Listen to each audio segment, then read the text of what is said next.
Hello, is it still working? It's been a really long time, guys. Hello.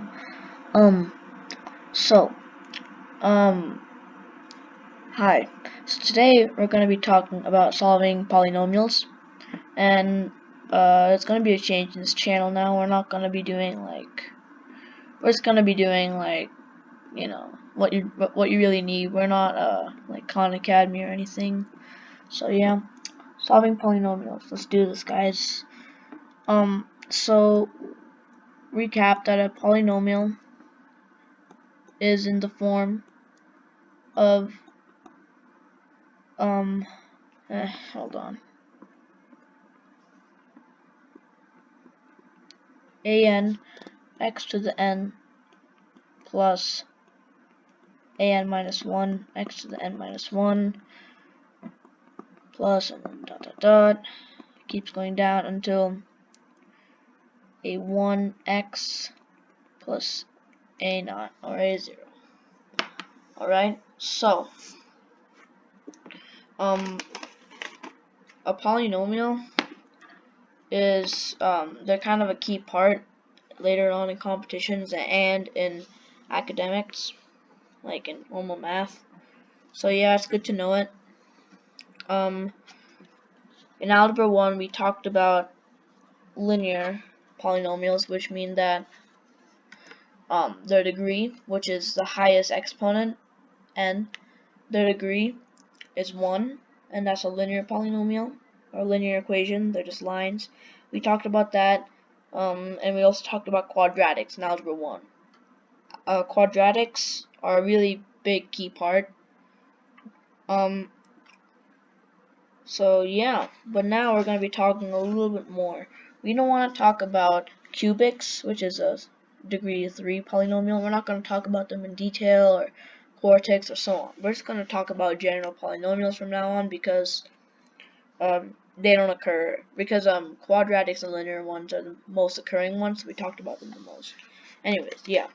So we're first going to talk about how to solve the polynomial.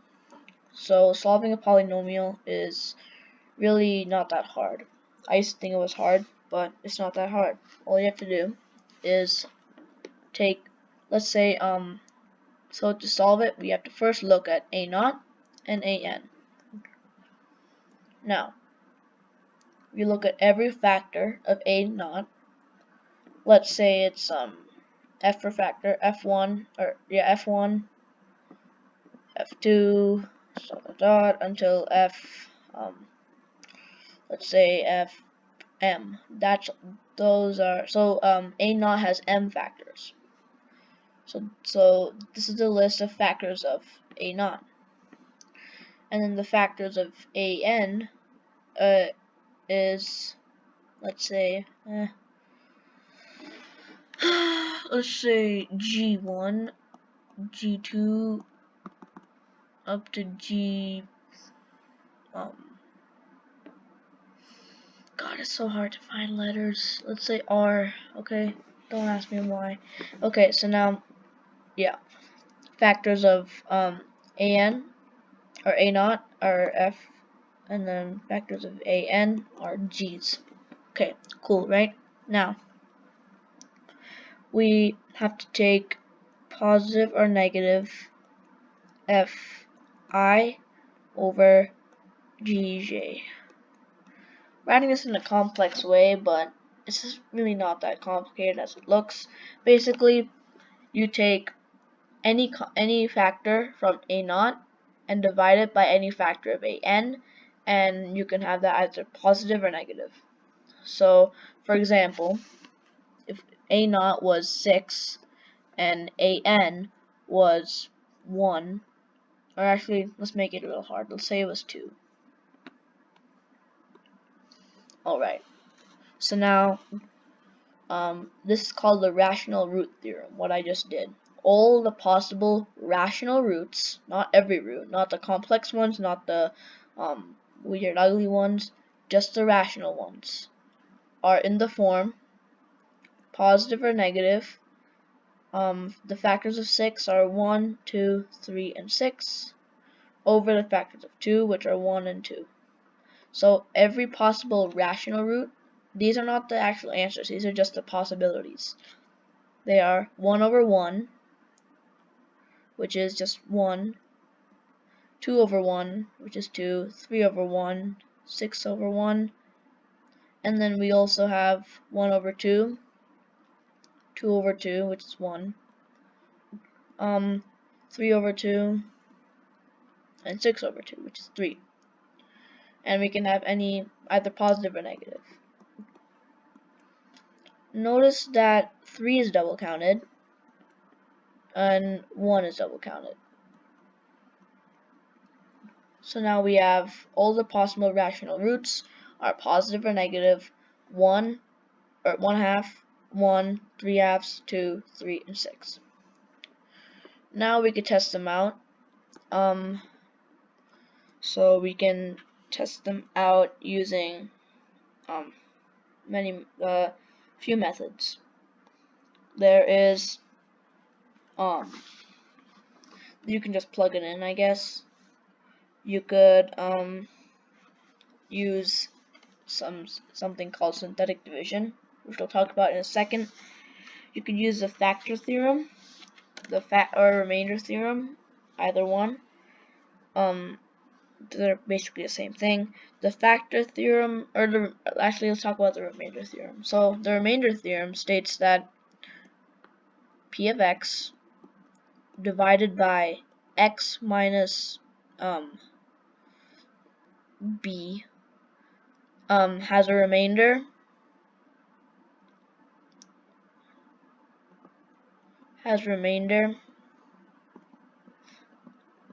of p of b. Seems really cool at first and really crazy, but it's really not. So yeah, that's it. But notice that x minus b. So what does this really mean? Let's talk about that. When it has so if p of x divided by x minus b has a remainder of p of b, if p of b equals 0, then that means that that p of x over x minus b has a remainder of 0. So x minus b is a factor of p of x, meaning b is a 0 or a root of p of x. So what we can do is we can we'll use this later on. We can just say that p of x, if we find this root, we can just do x minus the root, and that's the factor, right? Yeah, or we can do synthetic division, which I'll talk about in a second. Yeah, that's basically it. And then now let's talk about division methods. So let's say we did find a root, like let's say if we found out that one of the roots is 1. Lucky us, right? Now, well, actually I don't think I should use R here. I'm gonna use S. Sorry about that, guys, because I'm gonna use R for root. Now, let's say we found one of the roots is 1. Then how can we find the other roots? Because we don't want to do the exact same thing again. So what we can do is we can divide this polynomial by x minus 1, or x minus r1. But we don't know how to divide them yet, so we need to learn that.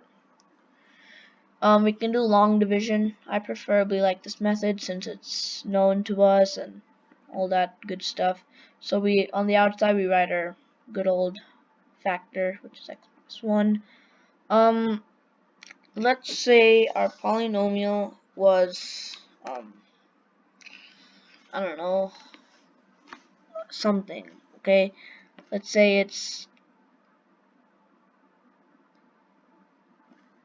I don't know, let's just quickly do something like x squared plus 5x plus 6 times x plus 1, or x minus 1.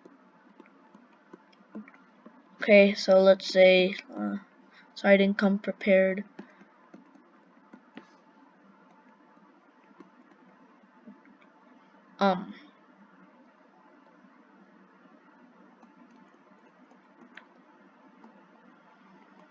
Okay, so I think this is what we need to do. Okay, forget I wrote this, guys. We're not like a top channel or anything. We just teach for no reason. Okay, cool. Let's delete this. Okay, cool. So now, let's say this was a polynomial. We're dividing it by. Okay, so what we do is we look at the first one of this and the first one of this. How many x's can go into x cubed? Well, that's obviously x squared, right? Because x squared times x is x cubed. Now we do x squared times x minus 1, just like how we usually did long division. And we get x squared minus x squared. Or x squared, yeah, sorry, x cubed minus x squared. So we subtract x cubed minus x squared, but that minus x squared becomes a plus x squared, right? Since we just redistributed the negative. So now, we do that, x cubed, x cubed minus x cubed is 0. That's our goal. That's what we wanted to do. That's why we did this whole underlining thing. That's 0. And then this part becomes 5x squared. Cool. Now, what we do, this might seem a little weird, but we're dropping down the x. We're not actually dropping it down like that. I mean, God, we're doing plus, and then we drop that down. We'll see what happens when it's a minus. So, we have this cool stuff, right?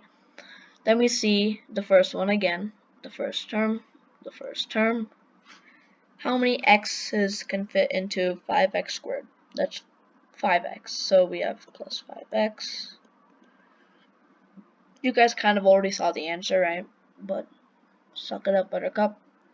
5x times x minus 1 is 5x squared minus 5x. So we subtract that and we get 5x squared minus 5x squared plus 5x. Since the negative is distributed, I can't really talk. Oh well. That cancels. That's our goal. We always want the first thing to cancel. That way we don't have to deal with it anymore. Then you have to deal with the next thing.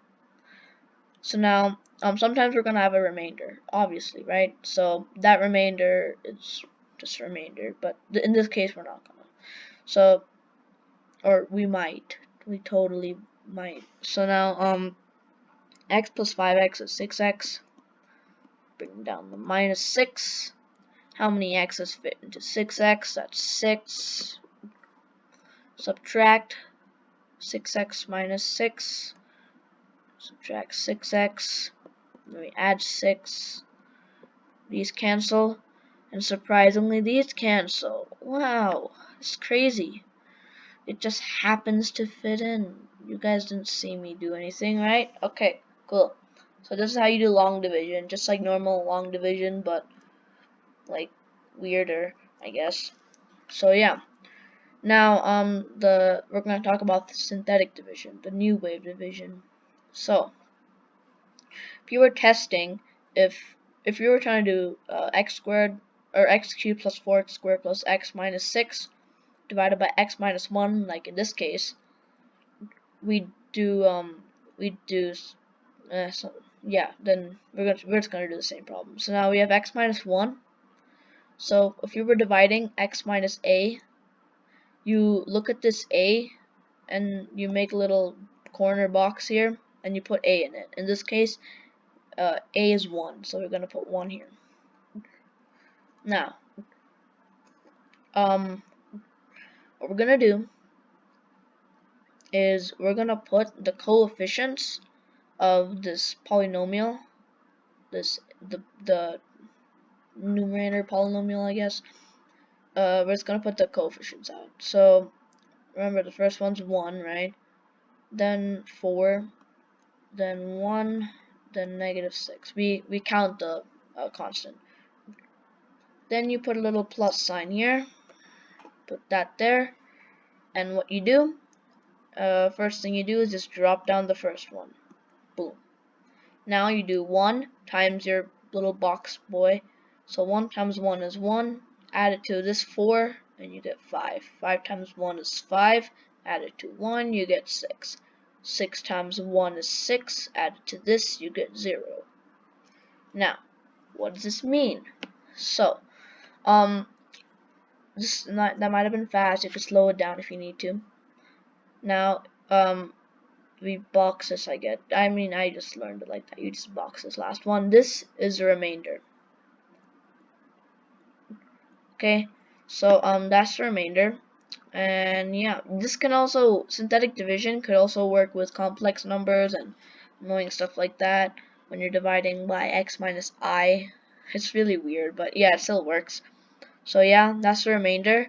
And then these other three, the first three, are the coefficients of the polynomial that you're getting when you divide it. So in this case, because there's three coefficients, remember to include, if there's a 0 anywhere, you include that.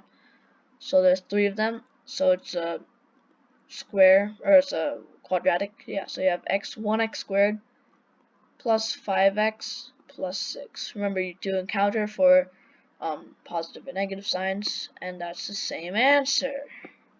Wow, that's so cool, right? What a coincidence. Yeah, so that's how you solve them. Now we can go back to our normal stuff. And to test it, you just do synthetic division, right? And then once you get your new polynomial, you can find, you can do the same process, rational root theorem, or RRT.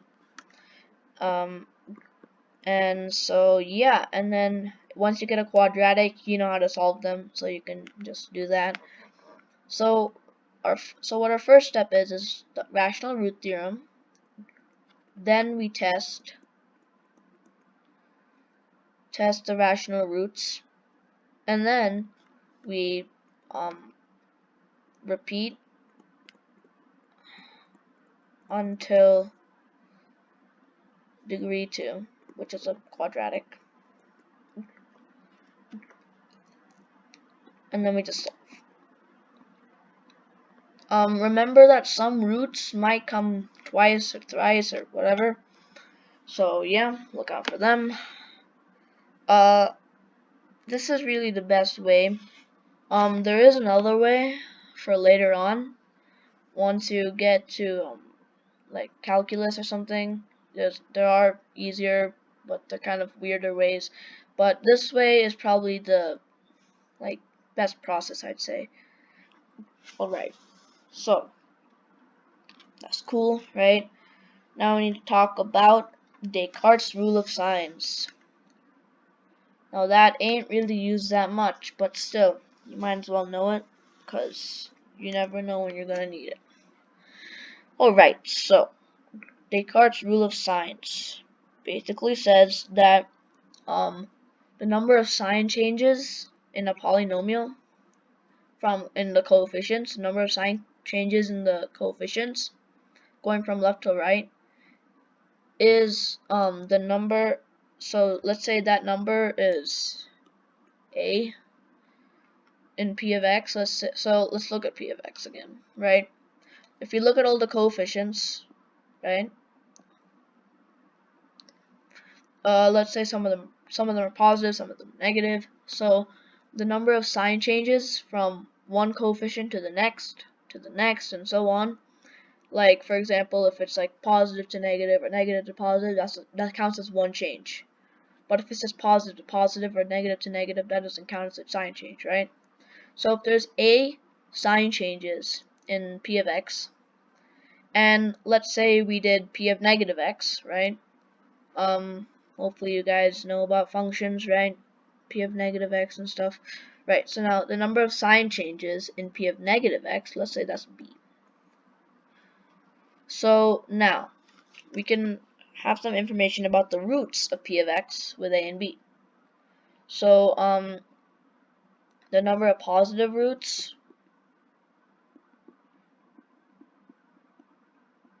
and the number of negative roots has something to do with a and b. So yeah, now the number of positive roots is either a minus 2, a minus 4, down to 0. Similar thing for b. Number of negative roots in p of x is b minus 2, b minus 4 down to 0. So if a is even, then there can only be an even amount of roots in p of x. If a is odd, there can only be an odd number of positive roots for p of x. Yeah, because whenever you subtract an even by a multiple of 2 or an odd by a multiple of 2, you're gonna get the same thing. I'm kind of saying this really weird. Anyways, yeah. Now we're gonna talk about the fundamental theorem of algebra. This one's really easy. This one, it doesn't take that much to remember. So, remember that the degree of the polynomial x, the polynomial p of x, is n. Oh wait, hold on. I didn't write something right here. The degree equals to, not the degree of 2. Okay, so the degree of p equals n. So the number of total, wait, no, I'm not writing this right. Okay, total number of roots is equal to the degree of p, which is equal to n. And if you think about it, it kind of makes sense. You have x minus r1 times x minus r2, dot dot dot. That covers all the roots. Even if you have a multiplicity, meaning that you have the same of one root, you can still count that, and you can still, like, if you have x minus 1 squared, you can still put that as x minus 1 times x minus 1. So if you multiply the first term of everything, you're gonna we have to put an a out here. If you multiply the first term of everything, you're gonna get x. You're gonna need n x's, so you're gonna need n roots, right? Because you have one root per factor. Alright, so all of these, right, all of these multiply to x to the n, since there's n roots, right? And that basically just says this. This is the FTA. Alright, cool. So now we're gonna be talking about let's talk about polynomial inequalities. So instead of setting p of x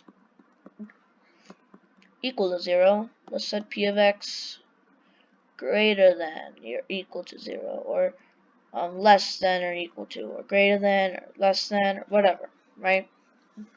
If we don't have 0, let's say we had like 9, we could subtract 9 on both sides to get 0, and then we can have 9, we can have p of x minus 9, which is also a polynomial. So now, how do we solve these, right? We can make something called a sign chart. So what the sign chart is we make our number line. It's not a good number line. There, right? We can mark all the roots. This is R1, this is R2, this is R3. Let's say there's just 3 roots, so it's a cubic. Then we can make this little line here. We can just make it into regions where the borders are on the roots. Alright, now we are looking for x minus r1.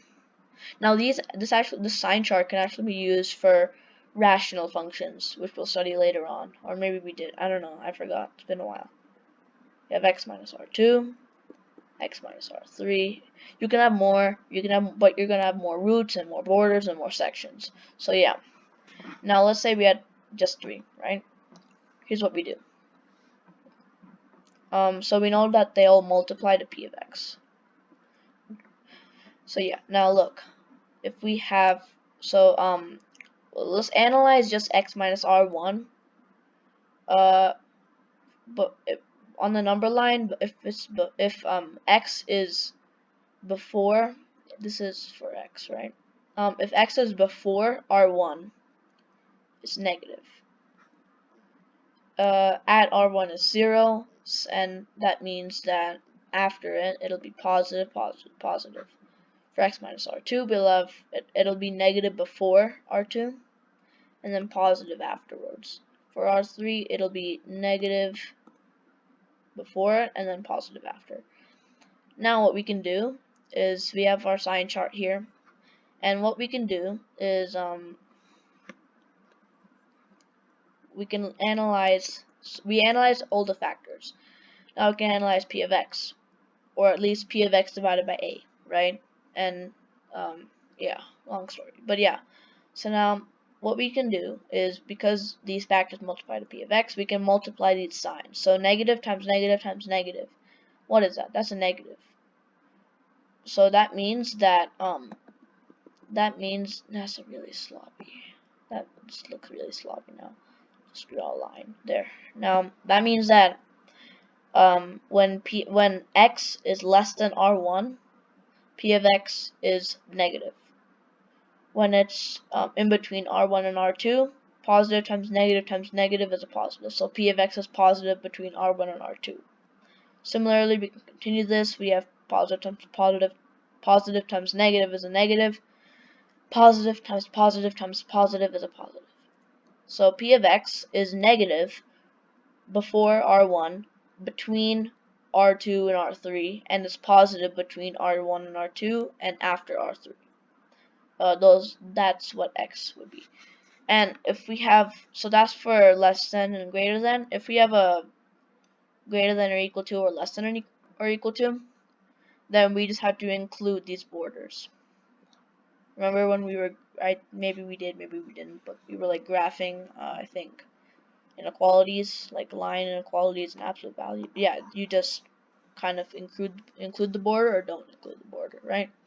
Or when we were putting it on the number line, you can put a little hole there, or you can put a filled hole, right? So yeah, that's how you do inequalities. And with rational functions, you're gonna revisit the sign chart. Alright, now let's talk about graphing it and analyzing it. So say we have something like that. Here, there are some important points to look at and important things to look at. What are we going to analyze here? We're going to analyze the behavior as it goes to infinity, as x goes to infinity, the behavior as x goes to negative infinity, the maximum and minimums, that is a local maximums and minimums. God, I can't talk. The zeros. They're not always going to be 3. Alright? There's sometimes going to be less. Real ones, that is. And we're also going to look at the y-intercept. And what else? I think that's it. Right? So now, let's look at this. Then we're going to look at more later. So, first off, if the function is even, if it's an even function, meaning that p of negative x equals p of x, that means it's an even function. If it's an odd function, that means that p of negative x equals negative p of x. So an even function ends either like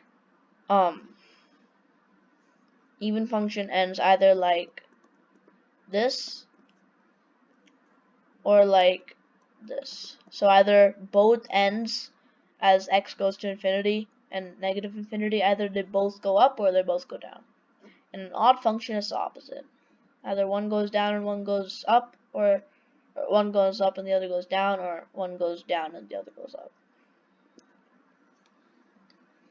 So yeah, here in this case, we see that one goes down and the other goes up, so it's an odd function. We can also look at which one it is specifically. So let's actually make a chart here. Oh my god, that's not good. Hold on, I have another idea. Let's just make it blue. Oh my god.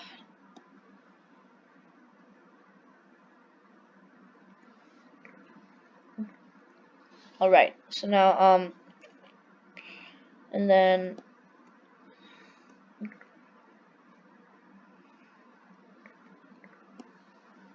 okay, cool. So now,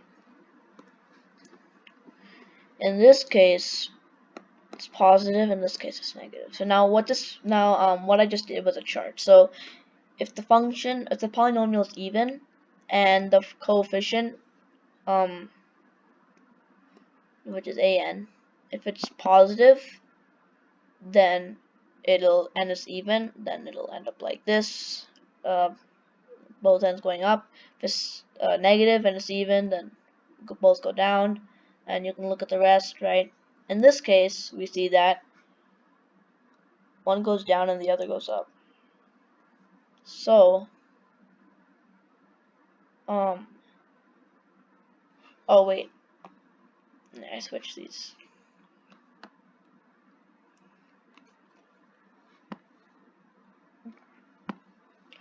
So, yeah, sorry. Now, look, if we see here, that if the left side goes down and the other side goes up. Why is it so slow? Okay, yeah, there. Then it's positive odd function. In this case, it's a positive odd function because it goes in opposite directions, and yeah, I just said it right. So from this graph, we can say it's a positive odd function. What else can we see? If we look at the zeros, which we'll look at in more detail later. If we look at the zeros, we can just we know it has 3 zeros, so it has 3 real factors. All right. We can look at the positive and negative. We can look at the the max and mins. We are actually going to study them more in calculus if we get there in this channel, but probably not. So yeah, and then this place is the y-intercept, which is p of 0. Alright, and so now that's basically it on the graph, but we're actually going to go more in detail on looking at the zeros. So let's first look at our parent functions again, or like whatever functions we refer to, the polynomials. What does a normal y equals x squared graph look like? The parabola, right? Looks like that, right? That's not a good parabola.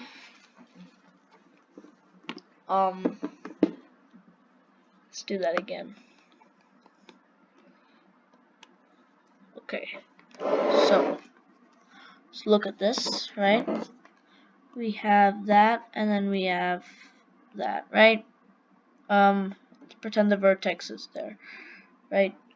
Cool. So now the parabola looks like that. Alright. What does y equals x cubed look like? Looks like that. What does y equals x to the fourth look like? And x to the fifth, and x to the sixth, x to the seventh. Maybe not those just that x to the fifth, x to the sixth term where the coefficient is just 1. X to the fourth looks like a parabola, but a little more flat here. X to the to the fifth looks kind of like a cubic, but a little more flat near the center, right? And so on. It just gets flatter and flatter, right? These are the even ones, these are the odd ones. Now, why did I do this? Well, we know that when its vertex is on the x-axis, like that, or like that, right? That means that it has a double root, meaning that b squared minus 4ac equals 0. That means that the vertex is the one root. It only has one root, and that means that it's a square, so it's like x minus a squared. Alright. And we can verify it using this and this, but we're not gonna. Oh, this a and that a is different. Let's say it's x minus n. That's better. Alright, so now let's look at, actually let's do, let's do x minus y. There we go. Alright, now what if we had a triple root, meaning we had x minus y cubed in a polynomial? So we had the same factor 3 times. It'll look like this on that part. If we had 4 of the same root, it'll look like that on that part. If we had 5, it'll be like that, so on. So now, we're going to talk about multiplicity. Multiplicity means many of the same factor. So if we had a factor x minus y with multiplicity, let's say 4, or let's say 3. That means that that means that x minus y cubed is a factor of p of x.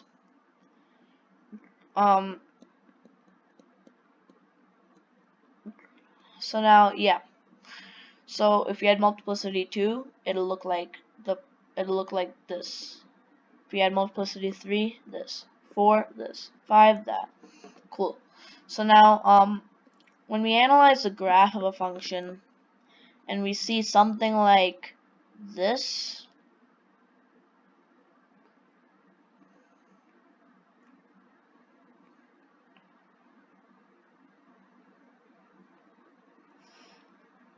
alright, this is a really weird one. So now we can look at all the cool points, right? Look at that, that's a 0, and a vertex, or a maximum, local maximum. It's the local minimum. This is another 0. This is y-intercept, another local max, another 0, local min, another 0, and yeah. So now, what's so different about this one? Well, if we analyze these 2 points, we see here that it touches the x-axis, which means that this root has multiplicity 2. Now it's kind of hard to tell for this other one, but if we look closely, we see it looks kind of like that. So I don't know, that could be x third, that could be multiplicity x 3 or 5, but looking out, it doesn't look something like that. It looks more like a quick kind of change. I'd say it's a multiplicity 3, right? So now that means that this root has multiplicity 3, meaning that that factor of x minus that root comes 3 times, and x minus this root over here comes 2 times. Alright, this is already a really long video, but polynomials are really hard. Like, not hard, they're just really long. So yeah. That's cool, right? Now let's talk about Vedas formulas. What are Vedas formulas? They're nothing really that hard. Basically, if we add p of x equals an x to the n plus an minus 1 x to the n minus 1 plus dot dot dot plus a1x plus a naught. Alright.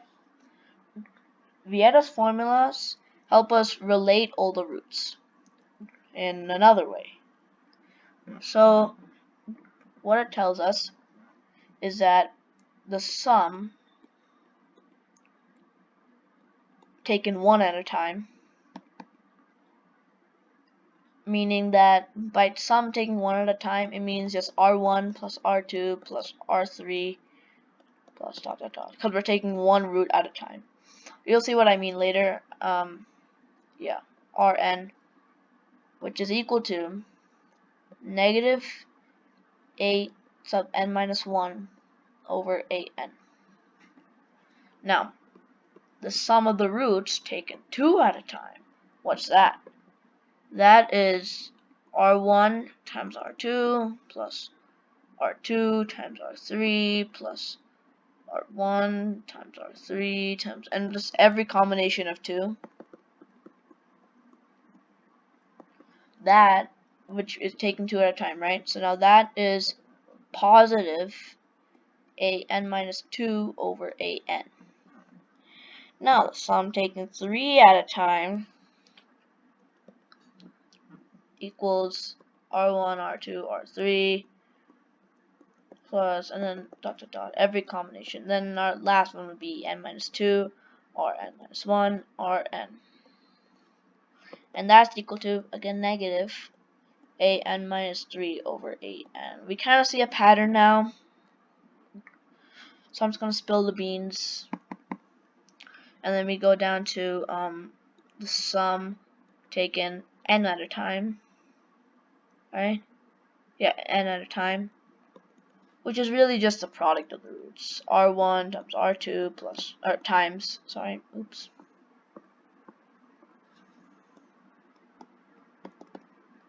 Up to rn. That's equal to negative 1 to the n times and negative 1 to the n is just, it alternates, negative 1, 1, negative 1, 1, and that's the coefficients of all these answers, negative 1, then negative 1, and so on. So yeah, a naught over a n. So yeah, now yeah, that's basically it on Vieta. I feel like I was gonna say something. Oh well. So yeah. These are helpful. You can do it this way, or you can also do it backwards. If we have, let's say we also, so now let's do some problem solving with this. You might not see how it's useful. I'll show you. What is, let's say we had the quadratic, good old 5x squared plus 5x plus 6, and let's say the roots are p and q. What is 1 over p plus 1 over q? You might be thinking, there's nothing on 1 over p or 1 over q. But if we did find, oh my god, what is this? If we did find it in the form of one of these, that would help. So first I'm actually going to talk about quadratics Vieta, because Vieta is most useful with quadratics, or it's most used with quadratics. So the sum of the roots is negative 5 over negative b over a, and the product is c over a. In this case, the sum of the roots, so p plus q, is negative 5 over 1, which is negative 5, and the product, so p plus q equals that, and then pq equals 6 over 1, which is 6. So now let's get back to the problem. We can find a common denominator to get p plus q over pq, and we know both of them. It's negative 5 and that's 6. So this is equal to negative 5/6. Another way is, let's say we had, these are also called symmetric sums. If you read AOP's intermediate algebra, you might have recognized this really easily. So let's say we had x. Let's say x is completely different in this case. Let's say x plus y plus z equals 1, and then x, y, z also equals 1.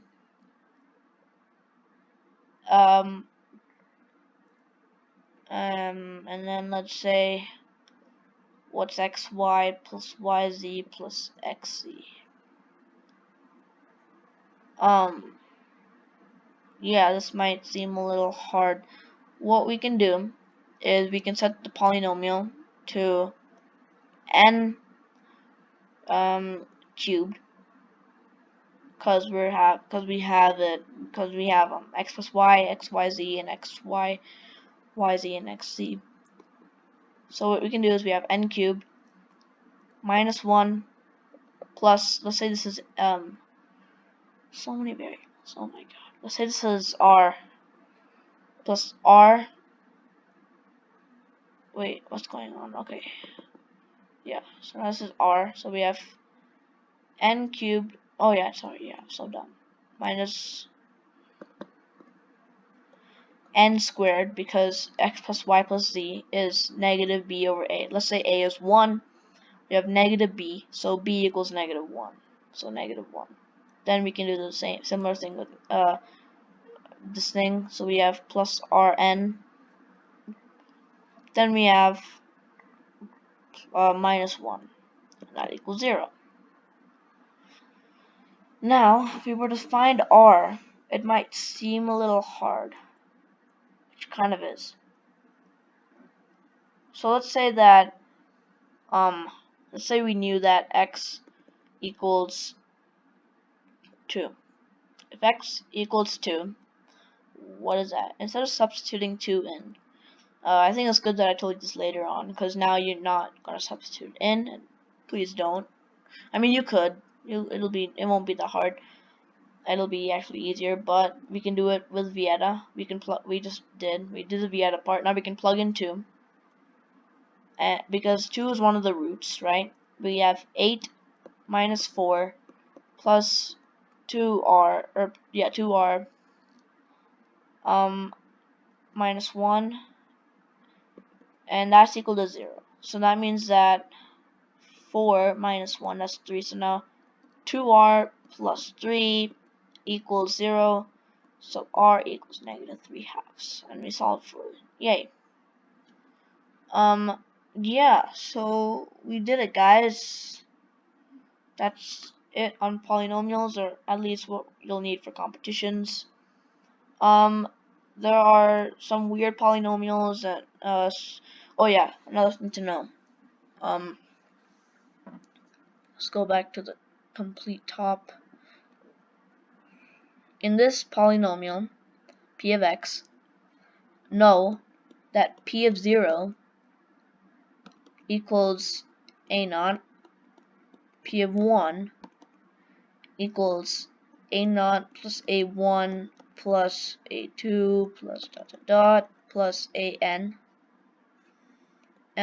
P of negative 1 equals a naught plus a1 plus dot dot dot. Oh, sorry, a1 or a naught minus a1 plus a2 minus a3, so on, up to plus negative 1 to the nth times an. Alright, so it's the alternating sum of the thingies. And yeah, that's basically it. Polynomials, right? We'll talk about some functional equations hopefully later on, and you can also use those. Yeah, sorry about the sloppy handwriting. It's been a while. See you guys next time. Bye bye.